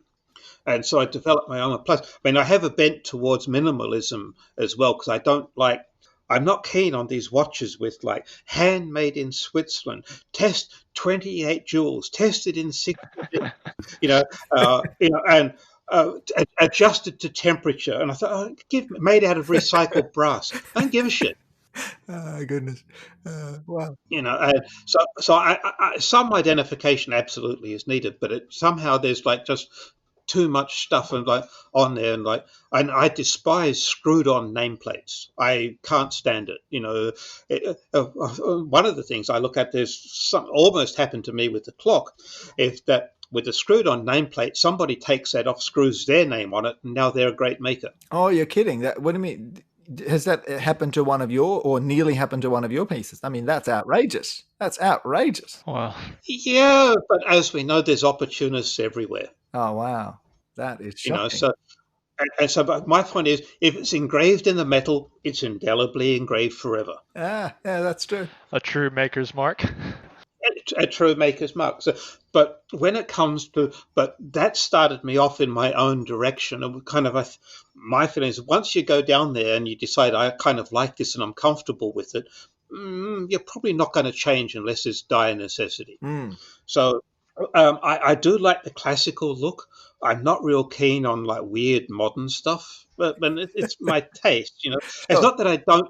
It's not that I don't admire it or appreciate it. It's just not for me. Sure. Aesthetics is aesthetics, sure. Exactly. So, and I kind of like the classical look, which is why I've got the dials and hands I do. And if the case, I've always liked coin edge cases, and the fact that you see so few of them tells you how hard they are to make. And the first one I saw was a Breguet pocket watch from about 1810. And it was really good. And most modern coin edges leave a lot to be desired if you look at them. But again, I sort of put some more a modern looks, a different look to the movement. And actually, remind me to tell you about the next movement. But when it comes to it seems in more recent years, maybe the last 20 or so, before a watch could have a reference or a caliber, and that was the watch. But nowadays they seem to need a name. Yes. And I saw the names that are coming out of Switzerland, and they have screwed up Latin names. What the hell did you not learn at school? And so, but I thought, well, I needed to do something. So when I came at the first Presidio, at that instance, what I wanted was something that it gave you an air of California. And the Presidio is I'm sure Sean knows what it is, but the Presidio was like the governing office for the Spanish settlers way back when the world was flat. And so they had like Government House is the same sort of thing. The Presidio was Government House. That's where that township, that colony was governed from. And so I thought that's a pretty good name, and it has a nice cachet to it, I thought. But then when I came along to do watches, we needed another name or something to do with it. And because the pocket watch Azur was in tantalum, F.P. Jean had already taken Sovereign Bleu, which was a stroke of genius. And I thought, well, I wanted something else. And because tantalum has a blue tint to it, I chose Azur, which means blue. And from then I was onto the, and it came before that was the platinum. And I decided, because it's a platinum movement, platinum case, well, what else, right? Yes, indeed. And I may do a gold watch and call it Orium. Oh, very nice, very nice. I mean, we just glanced past the platinum. I mean, we should say the platinum watch that you made is the first watch in history with the movement made entirely out of platinum. Just for our listeners who don't know. Yeah. the movement itself, it starts off with 120 grams of platinum. Jeez, hello. Yeah, exactly. And so it's when you've got it on, you've got it on. Yes, and hopefully other people don't. Well, platinum is kind of nice because it just looks like boring old steel. Yeah, Indeed. that's quite nice about it. It's understated. It's understated. And a lot of people who like platinum like it for that reason. They either have platinum watches or stainless steel. They don't have gold, or as in yellow gold, Yes. or rose. And because it's, unless you really know your stuff, then you're probably not a risk. And the other guys who might be risk just, it's chrome or steel or something, it doesn't matter. But from there on, then the white came out because the whole watch was just so white. Mhm. That was the name for it. Mhm. And I'm working on, and I've developed really the white as far as I can go with that. And it's time to the next stage in progress. And these are progress stages I've actually thought of beforehand. So each one was, the Presidio only came about because when I met Joshua, we wanted to do something like, can we work together? Do we understand each other? And I said, well, let's just experiment. I had 5 new soap rod movements and 5 cases from something that I didn't do. I started and then put aside. Sure. I said, let's make dials for it and hands. And just see how it goes, And so I made 5 of those there. They're done. Yes. But it was an experiment of, finding out how to go about things. And it's a learning curve on both parties. Of course. And that worked out well. And the white was again a similar thing. Somebody came to me and asked, could they make a watch that looked something like that in this price range? I'm sure. Let me think about it for a bit, and we did. And Azure came about because the person asked me. He said he would like a pocket watch with 2 barrels in it. Oh, wow. So let me think about that. Mhm. And that's fully made in USA. Everything, Oh. the train, balance, dial, case, everything. And so, and I thought, well, let me think about it. So I came up with that idea. And of course, the truss idea is all from Derek Pratt. Mm. It's sort of hopefully I made that obvious, it's clear, but I saw Derek's, one of his pocket watches. It's actually in the Clockmakers Museum in London on display. It's an incredible piece. Amazing. And I've managed to have that in my grubby paws several times. Well, they wiped it off very nicely before they put it in that display case. It's a beautiful thing. Yeah, it's a beautiful thing. And I was always loved that concept. So I thought I'm doing this for Derek. And so it came, and then it turned out I couldn't use a Pratt truss like Derek did because size was different. But an engineering friend showed it to him. He said, "Oh, you've made a Walter truss." I said, yeah, I guess. And he said, no, it's really, there's a truss called a Walter truss. It was before the Pratt truss. That is so wonderful. I love that story. I love that story. And then there's probably going to be a wristwatch soon made in the same way as Azure pocket watch, but wristwatch size. That's something like that was 55 millimeter. Yeah, wow. The movement. Yes, wow. Right. So, but I'm thinking of ways to reduce that so that it looks the same, just wrist, maybe 40 millimeter size. But it's not as easy as it sounds. Trust me. I'm doing it, but I'm thinking about before I get to that. What I'm doing is the next progression after the white is called écru. Okay. Écru means off-white. Écru also means raw silk. Ah, interesting. Or the look of raw silk. So it has a kind of a romantic connotations to it, which I kind of like. But this will be like it's a 32 millimeter move. I like big movements. I don't like little movements. And it will look. It's a little bit inspired by platinum, a little bit by Azure. And I think I put something on Instagram, a drawing or something, a few weeks ago. Oh, okay. But I'm kind of about halfway through the prototype on doing the thing, and I've sort of each time I'm doing something, I think of another idea to add in, which I generally do. So this will kind of truly be in-house movement. Oh, wow. And do you envisage the case in tantalum as well, or in platinum, or sort of up to the commissioner? Because if I had to do a production of 50, I'd probably go nuts. Uh, uh, 50 the same. I'd probably be bored stiff after about Sure, 10. And that's not what I want to do. And it's not what I want to do for any customer. sure.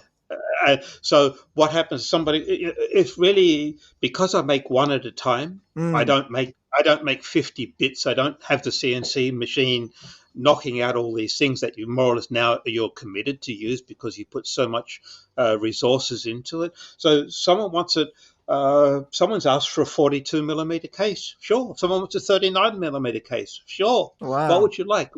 What metal would you like? And that's always been my thing. And I think it's again from antique restoration and from Perth of seeing so many different pieces, one after the other, all different, is I offer a huge amount of flexibility, and I would like each piece to be unique. Mm, George and Derek and Anthony did that same thing. Each piece is unique. It's not hundreds of pieces all the same. And I understand why that's done and the need for it and respect it. But it's just not what I want to do. I like to offer something individual. And almost always somebody asks for something like, I'm interested in this, but could I have? yes. And as long as it can be worked in, I'll do it. To personalize it, and I like that personal touch to it, and if you like, it kind of keeps the creative juices going. Absolutely. I mean, to me, that exemplifies the best in independent watchmaking, in bespoke watchmaking, in the true sort of luxury watchmaking, luxury in the true sense of the word. That you can make, you can realize in life what a collector has in their head, which is an incredible skill to have. So that's a wonderful, wonderful thing. You know, Actually, I remember some years ago, I had a customer from San Jose, Silicon Valley area, was coming at looking at something, and he asked like, how much would that be? And I think I said that's about 60,000, and he said, I don't want that. Okay, why not? He says, I've got employees who buys 2 of those a year. I want something they can't afford. Well, that's a good customer to have. But that had never crossed my mind. No. That he says, I'm paying them. I don't want the same watch they could wear. I want to wear a watch they can't. I mean, wow. And I, and he wasn't being rude or arrogant about it. It was just like a statement of fact, and it's something I had never ever thought about. So okay, all right, where do we go now? Let's see what we can do. And again, it's that level of something else. And occasionally, I do something that somebody wants. I can just do this for me and don't repeat it. And yeah, okay. We can make an arrangement for that as well, but that depends also on how much R&D goes into it. Yeah, of course. And R&D for one watch is exactly the same as for 100. Of course. Except you amortize the costs over 100. It makes a hell of a difference. Yeah, of course, absolutely. Well, because when you've done that one watch for that person with that one clock piece, whatever it is, you basically then throw it away, and you have to start from scratch with the new idea. And you might not have a new idea. Well, I wondered that. So part of the things, I mean, the level of watchmaking that you do is at an incredible high level. That's the peak, the Mount Everest of the thing. What I was wondering is, do you make something because you have an idea that you follow and then you show it to a potential customer, or you always have ideas, but you don't make it until somebody actually puts an order in? I just wondered how that works at that level of watchmaking that you do. It's a bit of both. Sometimes I have an idea. The Wandering Moon was a good example, because when I did that last one, the client asked, we were doing this, and he said, I'd like another complication. Have you got anything in mind? Well, I did. Lovely. And so so I thought I explained it to him how it worked. When I had it finished, I called him on Skype and we went over it together. He said, "Oh, that's how it works." So I realized but he trusted me in what I was said, but I realized my explanation clearly was not very good. But it's also hard when you've got nothing else on the planet to refer it to. Yes, it's hard to be unique when you don't. That's right. Well, you can't direct them to a Wikipedia page or a page of a But other things, for instance, like Azure Pocket Watch, that that guy came and asked me something. The miniature carriage clock that's in Sydney. Yes. That was the same thing. I'd known him for some years, and he's a carriage clock collector. And he said, I would like a true carriage clock, but I want something really small. And he gave me some suggestions, and he said, well, okay, again, let me think about it, because I rarely come to an instant answer, but think about it and just sort of go away, sit outside in the evening with a single malt and look at this, just let the mind go blank. Yeah, look at the and stars. Look at the stars. And then the answer or suggestion will appear. Wow. Yeah. But there are times, like when I've just finished something. I finished the last exhibition tourbillon I did. When it was finished and done, I was done. Normally when I finish something, if you want me to do something tomorrow, it's not going to happen. I'm burnt out. Sure. I need a rest. Sure. I need a break from it. You need to sort of, you used so much energy up and imagination doing that project, is that you need to revitalize. Yeah, of course. Have a break from it, think something else, do something mediocre or mundane, or less taxing on your mental faculties. Exactly. Of course. And then other things will gradually pop up, like the idea of our crew. Sort of, I hadn't thought of it, and I worked through a few, and I thought, you know what, I'm going to do this, and that's how that comes about. And usually when I do drawings, and I'm usually within about 95% of what I started off with. But I've seen people do drawings and what they ended up with and where they started from, not in the same place. Yes. Well, I remember a comment that I think George Daniels made in one of his videos, I think interviews, where he said, I don't need to draw things. I draw things after they have been made. It's all in my head. I know what I'm doing because I can change things as I move along. So I'm not fixed to an idea that I've drawn. Yeah. And I must admit, that's exactly what I do. So people ask, well, that's all.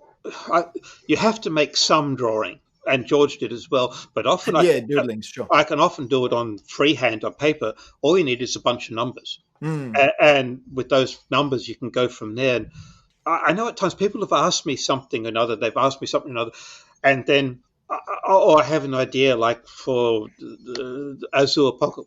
I had an instant idea of what I wanted to do and what I wanted it to look like. And now all you had to do was make it, which is what the same as what George said, rather than drawing out something and then slavishly sticking to that. And that may work in some instances, but the trouble is you run the risk of, if it doesn't work, what are you going to do now? How are you going to fix it? Yeah, indeed. And so you don't have I don't think flexibility is available in doing that. So this way it's flexibility. And even when I'm doing something, the next one will be subtly different because I will have found that this works slightly better than that. Just minor differences, but still the same thing, but just something you've learned along the way. Sure, absolutely. Well, I mean, that's the handcraftedness of a product. The only other question I had was really an emotional question, which I've asked other makers of bespoke things. When you spend a year or 6 months or whatever, 2 inches away from something, particularly a watch movement, which is so fine, when it's ready and you need to deliver it to the new owner, what emotions go through your head as you hand that object over? That's a good question. People have asked it before. For me, I know some people have a problem with this. They can't hand it over. But what it may not be, just anything that they've worked on, whatever, they have trouble with it. And for me, I don't have a problem, because without you as the client who paid me money to do that, that piece would not exist. So it's yours, not mine. You and the word commission covers it. You commissioned me to make that. And if you had not done it, it would not exist. Therefore, it's yours. I may have created it at your request, but what I've done is somebody trusted me and had enough faith in me to part with their hard-earned money, and however long it took to do it. So when it goes to them, I am really, really, I don't want to use a negative term. I am always very, very satisfied that that person now has that piece and it's theirs, and they wear it or take it home and put it on their shelf, whatever they do with it, and hopefully are proud of it. And that at the moment when I give that piece to the customer, and I get to watch their face, right? And and that to me is everything, Yes. and extremely satisfying. David, so is it because when you talk about working on these pieces and sort of needing a break or being spent, so is it sort of a situation where you've poured out your effort and your thought and your inspiration and emotion into this piece, and it's sort of an example of that the customer now has, that you've been able to move on because you've poured it out into that creation, you've enjoyed it, and then it's an expression of that, and you're ready for something else now. Yes, yeah. If you like, in a way, I've satisfied that person's aims and goals, and now it's on to the next thing. But I never have any trouble letting it go, and I'm happy to see people happy. Happy is good. Yes, indeed. Doesn't happen often, but happy is, I mean, not with you. I mean, just happy is good in the current world. I think you bring the joy that you bring to the world. Yes, it's a very welcome thing. Yeah, Definitely. yeah. So, um, and I know it doesn't work like everybody for that. I know some people, it's just a product. At the end of the day, there it is. So what? Thanks, goodbye.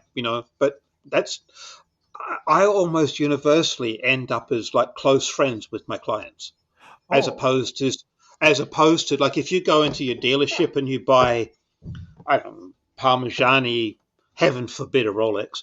Um, yeah, you exactly. Heaven forbid. Absolutely. Yeah, We're in, I'm so with you but, there, but David. we're in good company. Yeah, and the guy, whoever's behind the counter, is friendly to you. They're nice, but there's a bit of back and forth. If you really don't like the person, you walk out or talk to somebody else. But essentially, do that. Once that's done, that's it. It's over. Yes, There's purely transactional. Yes. yes, it's transactional. Whereas with this sort of things, because it's personal, and there's all, and because when something's being made, I do post stuff on Instagram and on other things, but I also send more direct to the client, as well as we have conversations. Or I'm doing something, look, or I'm doing something. Look, I've seen this. It could be this, or it could be that. What would you prefer? So there's becomes a bit more intimate contact, between the maker and the client. Mm. And I mean, I personally like that. I know some people are like don't like it, but for me, that's how it works, and I think it's the way it should be, simply because it makes better relations for everybody.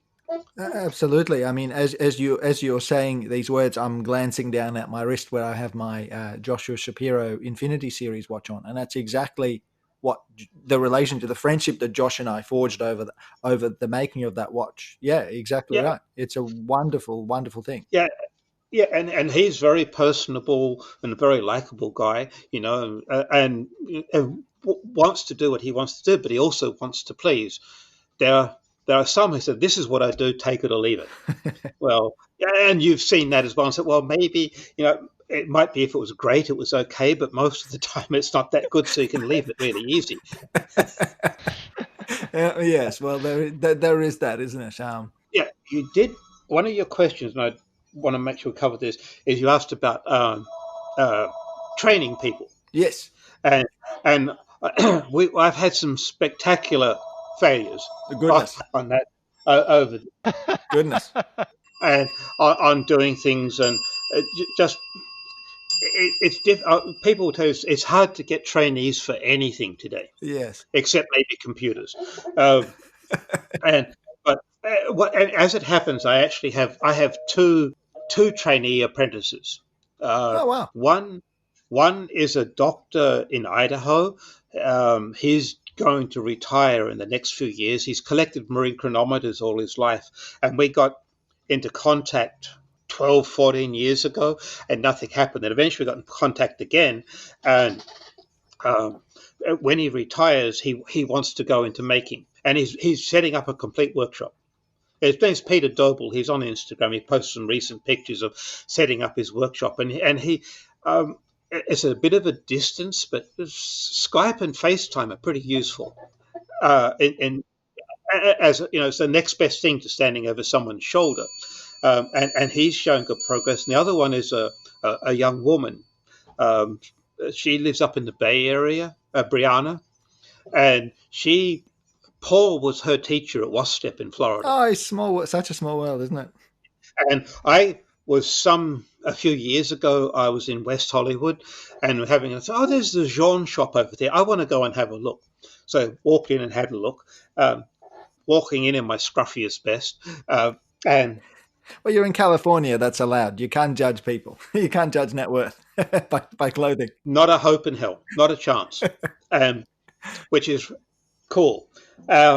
And so we walked in and said, we just got to talking about some things. And the guy said, we're having a watch class here next on the weekend. I think it might have been Thursday or Friday. We're having this class. And I sort of said, huh? Yes. He was inviting you to participate. Because I hadn't heard of it. And I said, well, who is going to teach this watch class? Because there's idiots out there. And the guys who are thinking they're teaching shouldn't be teaching.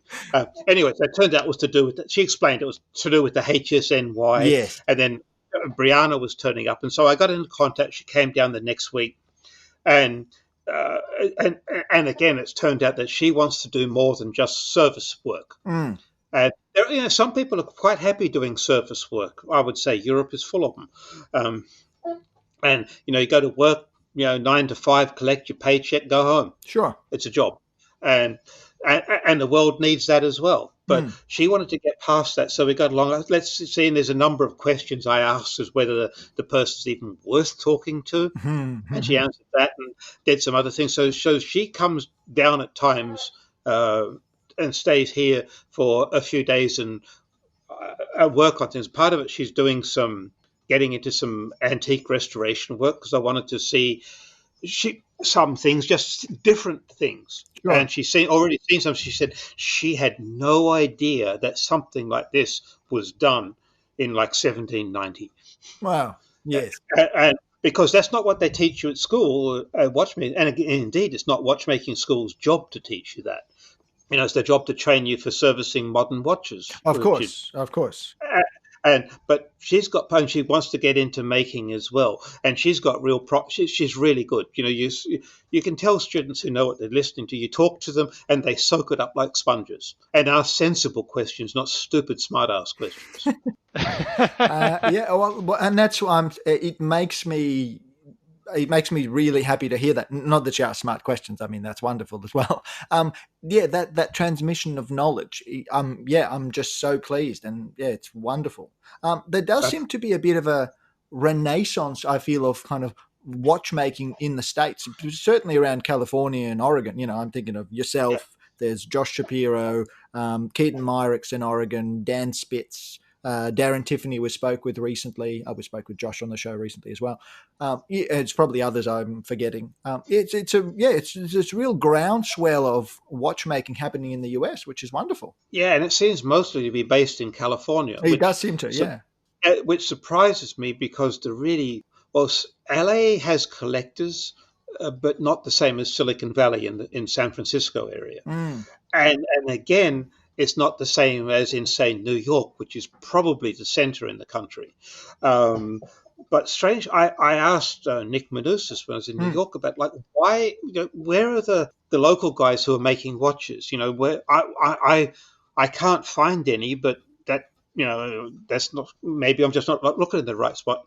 And he said, there's none in New York. It's simply too expensive. And, you need a bench space and machines and equipment. Of course, yes, of course. And he said they live like 800 square feet and it's $500,000. Yes. Right. So you can't be in Manhattan. And I thought, okay, I never thought about that. That makes sense. Well, in actually, a question about that. We were out with Kieran. I think Kieran Schicker, don't you? Yes, yeah, he was on the show. Yeah, he was a guest on the show a few months ago. And we were out at dinner, like half dozen of us, and they were talking about cars or something or another, and whatever it was that came up. And they said something. I said, "Well, I've got 4 cars." And they said, "Of course you do. You live in California." Yes, yeah. You don't have to stack them one on top of each other. The other. That's right. Precisely. Whereas in New York, even. Well, we were walking around, and he said, "This is a place here." And I said, "Well, we're talking about the older area that was now fashionable. And I said, okay, so we buy the penthouse for $10 million. So where do I park the Bentley? He said, you don't. He said, you get a taxi. Yeah. And I thought, Well, it's fascinating. I Yeah. never thought, Fascinating. because parking's at an unbelievable premium. He said most of the cars you see out here are either taxis, Ubers, or Lyfts, or private taxis. And I thought, I'd Yes. never realised that.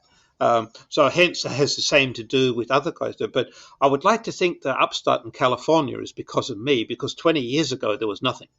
But Yes. and I mean, I've been looking to try and help. And Dan Spitz is on the East Coast. He's in North Carolina or somewhere like I think so. something like that. Yeah, something like that.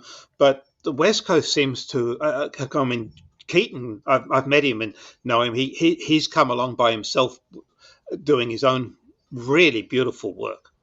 And I've helped Joshua. I'm trying to help the others come along as well wherever I can, because and so far we're getting to make good progress, and all of us are coming forward with new ideas and new watches. Yeah, which is fantastic, and I think, I mean, the other person we should probably credit is Tim Jackson at Independent in Time, supporting the indies Yeah. for a long time as well, which is such a fantastic thing. Yeah, Tim is almost unique in that, in understanding it and being so supporting of the independents. So I never really met him until 4 or 5 years ago.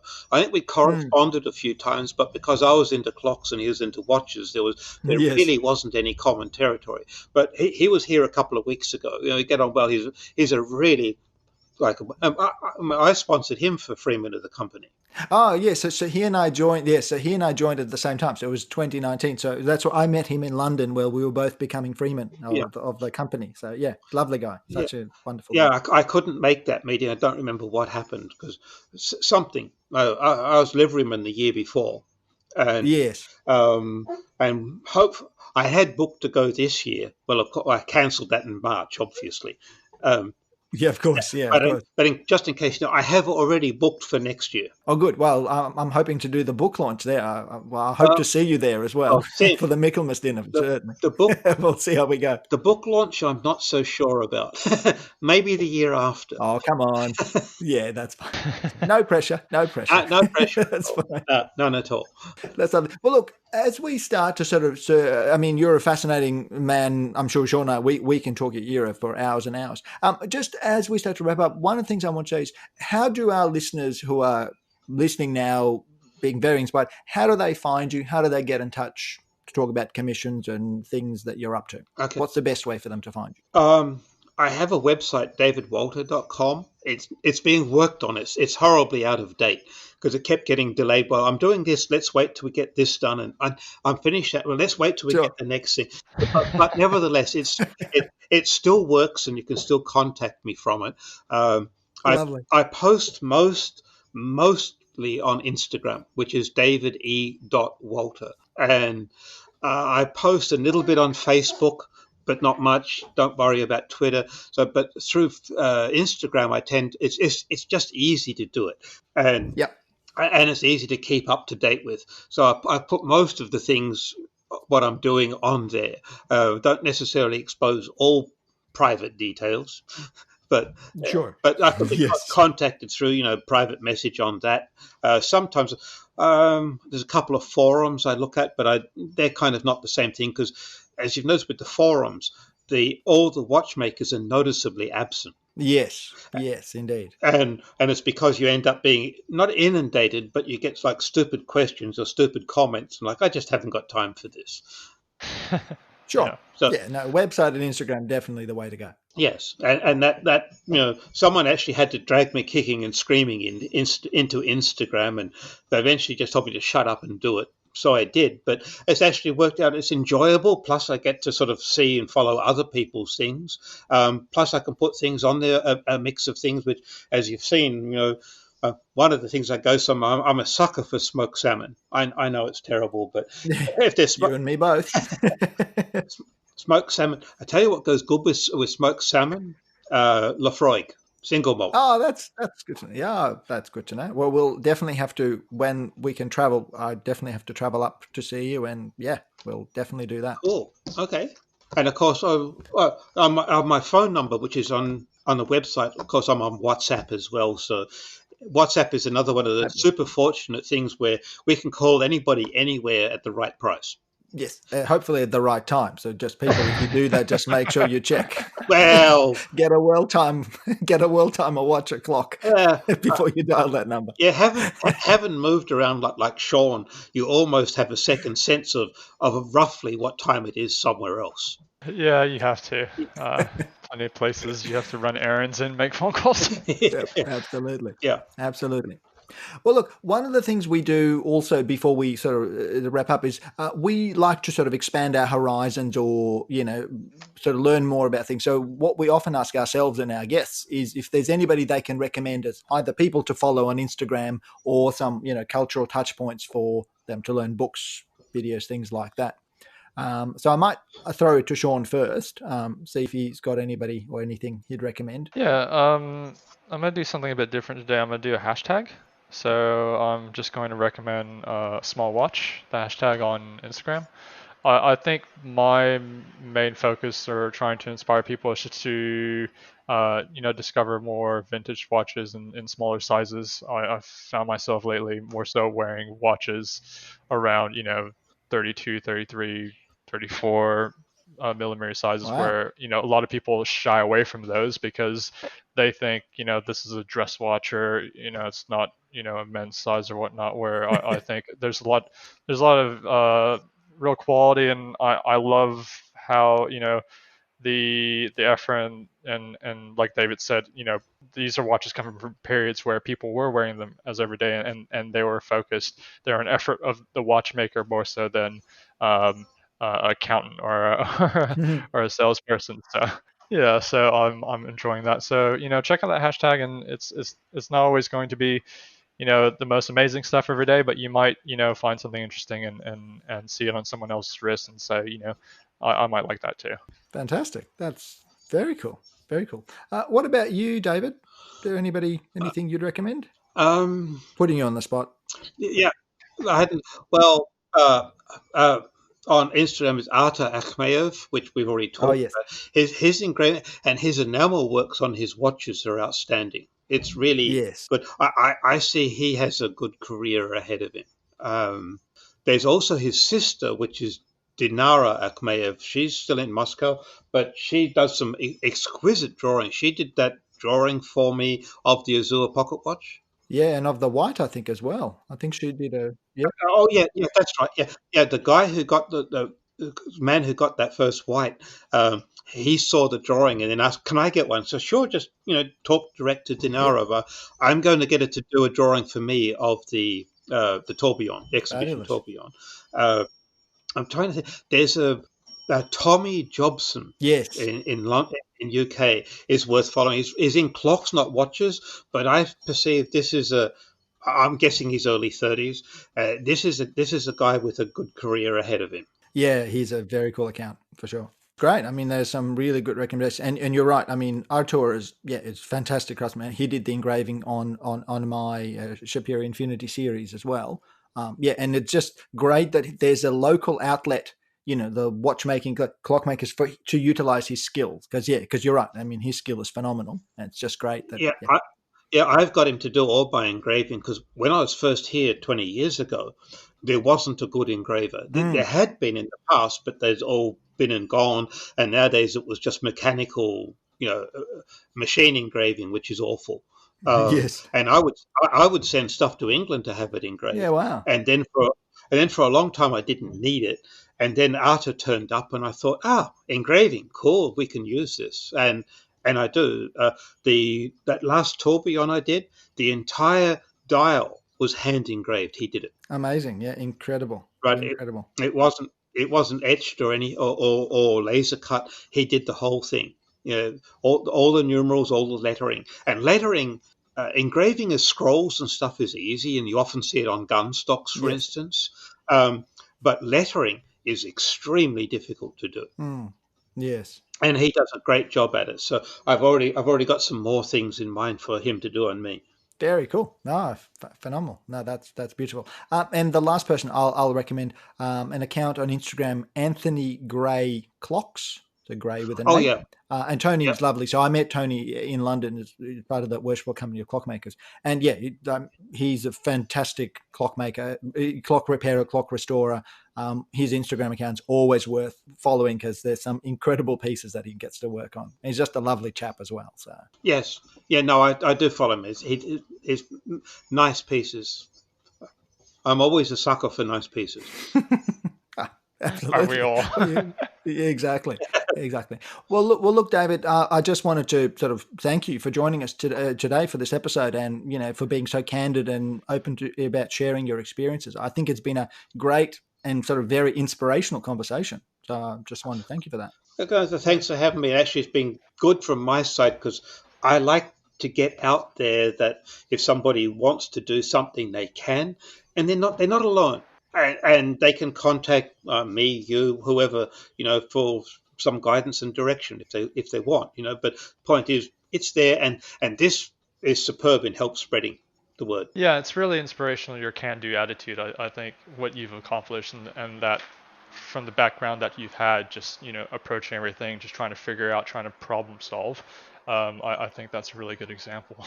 Yeah, cool. Thank you. Yeah, and in sort of preparing for this conversation, I was thinking of the best way to describe you, whether it would be a maker of extraordinary things or an extraordinary maker of things. And I think you're both. I think you're an extraordinary maker of extraordinary things. And I can't think of a higher compliment than that. That's indeed complimentary. Thank you very much. Yeah, I've sometimes have written horologist extraordinaire. Yep. I think if anyone's going to deserve it, that's you.